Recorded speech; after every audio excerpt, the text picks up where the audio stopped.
And welcome to the chat on Newsday Amarillo and News Channel 10-2. I'm David Lovejoy. Good morning. I'm Rhonda Lonner. And I'm Chuckalicious, Chuck Williams. And you know what today is? It's Wednesday, and Jody Holland stops by. We get a little bit better each and every time we visit with him. Jody comes with us with a wealth of information on business and in life. Jody, welcome. How are you doing today? I'm doing fantastic. How are you guys doing? Jody, we just came off an interview with a young lady of dealing with childhood trauma, how it affects us moving forward, how sometimes we don't deal with these issues until it's down the line, or they manifest or they fester and become an issue in adulthood. And you're really going to kind of take the same pathway, but we're going to talk about your story. I've heard the phrase that you can write the ending. It's your story. Right. You're decision in your life, and you have a choice in where you end up, what the narrative is, how you are to describe yourself. uh, why is that important, Jody? Why is that you have the opportunity, or you take advantage of the opportunity to write your own story? But I think when we choose the story that we're going to write for ourselves, that's the way we actually get our power back. Mm. And so many people, I mean, what she went through was intense, but I mean, so many people have just gone through crazy things in their life. And as you think about some of the craziness that we've had to deal with, if the story becomes I'm helpless and I'm hopeless, then there's no action that's taken. Right. And so once you get to that place where you go, no, I'm going to get better, or I'm going to heal, then you start to change. I mean, on a lighter note on that, you think about even in business, somebody who makes commission. They know that the more they sell, the more money they make. Right. And yet they don't go do all the sales that they could do. Instead, they do a little bit, make a little bit of money, and then make up excuses as to why they can't. So, I mean, that's a little lighter description of it, but our story is controlling what strategy we follow and what actions we take, because ultimately our story is also controlling our emotional state. So, if we think about the story as the bridge between how you feel and what you do, learning to control the story gives you that opportunity to take your life in any direction that you want. And I've always thought that once you get into some of the tough situations, I didn't have the obviously anything to deal with the way that she did, but when I think about just struggles in life, we get stuck. And so when our story is, I can't make a decision, I can't move forward, I don't know what to do, that's the place that we stay in. So it's figuring out how to either be angry enough at your old story that you destroy the story and create a new one, or motivated enough towards a new story that you learn to let go of the old one. Because we stay stuck in whatever the story is. And you think about it from like the hero's journey, you watch any movie out there, you'll have somebody that'll have something horrible happen, and then they'll hate everybody because of it. You have another person that has something horrible that happens, and instead of hating everybody, they just stop and they do nothing. And then you have a third person that has something horrible happen, and instead of stopping and instead of hating, they figure out how to make themselves better, and they come back as the hero of their own story. So the three things were the villain, the victim, and the hero.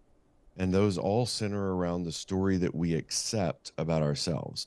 And, we talk about just, you guys were making the comment earlier that a lot of people, when you go through something, they just go, well, just get over it or just get better. Right. Like, that's not really how it works. Like, you have to be very, very intentional about how you're going to get better. And that's where I think controlling your emotions comes in.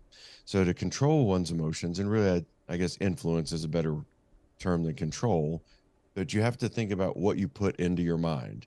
You have to fill your mind with positivity, with motivation, with I've got this. A simple example of that would be when I go to the gym, I go to Motiversity, which is a YouTube channel, and I just listen to great speeches as I go exercise every single day. And so by doing that, it pumps me up, because it's this guy ET is one of my favorite ones on there.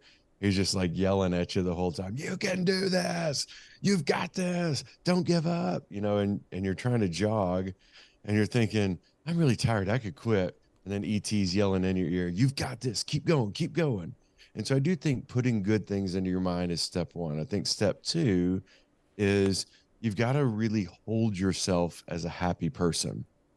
This is where Mm-hmm. ourselves a lot is we slump our shoulders, we roll things inward, we droop our head, we put ourselves in a depressed state physically, and your muscles secrete hormones and chemicals same way that your brain does. So all of that's working together to make sure that your brain goes, oh, don't forget, we're really unhappy. So study done at Harvard not long ago was talking about power poses. And I did this in a speech the other day. It was awesome. I had everybody stand up. I said, okay, here's what we're going to do. I want everybody to get in your greatest superhero pose for the next 60 seconds. Like you're from stage with a bunch of hospital executives telling them to get in their superhero pose. Yeah. Some of them were doing that. Some of them had the Superman fist out in front of them. A bunch of them did the Incredible Hulk flexing thing. It was hilarious. And they all started laughing. Here's what's fascinating. When you tell people to get themselves in a physical state, their Right. mental state tends to follow. So Mm. Mm-hmm. power poses for 60 seconds a day kind of help shape the happiness or the confidence that you have. I've been telling people to do smile therapy for years. Mm. I've done that actually with a number of companies where I say, start of every shift, everybody smiles, really big, goofy smiles for 2 straight minutes while looking at each other. And the reason you do it while looking at each other is in your prefrontal cortex, you have what's called mirror neurons. And the mirror neurons are designed to reflect emotional states that are witnessed around you. So that's how you know when you walk into a room if it's really tense and maybe you should leave or everything's good. So Mhm. you're using some of that reflective capacity for your emotional state in the brain by seeing other happy people. That brings us to the third one, which is your conscious focus. You get to choose what to focus on. When you go through something, you can focus on what you're missing or you can focus on what's next, but you have to choose your focus. And I think that's probably the hardest of all of them is to consciously choose to focus on something other than what's holding you back. But the moment you choose that new direction, you start to shift your life. So you kind of put all of that together. We're trying to control the story, which has to do with controlling our emotional state, and that's conscious focus, what we put into our mind with the conscious focus, what we talk to ourselves like, so the things we're saying to ourselves, and how we carry ourselves. And you put that together, and then you'll follow a better strategy. But Mm. until we get our emotions in check, most people won't change anything. And that's the part that truly holds people back in life, especially when they've gone through something, is until the emotions can be overcome, it's like they're this massive weight around your neck and you're just stuck. Yeah. So I feel for people when they get in that state. And I don't know that I've been in it as intensely as a lot of people, but I know all of us from time to time we have that horrible weight around our neck and we just think, God, I can't do anything. I don't want to do anything. And Right. it's learn override the I don't wanna into no, I'm gonna choose to, Yeah. that makes the bigger impact. We're going to take a quick break. When we come back, we're talking writing your narrative. Jody Holland joins us right here on the chat. We're back after these messages.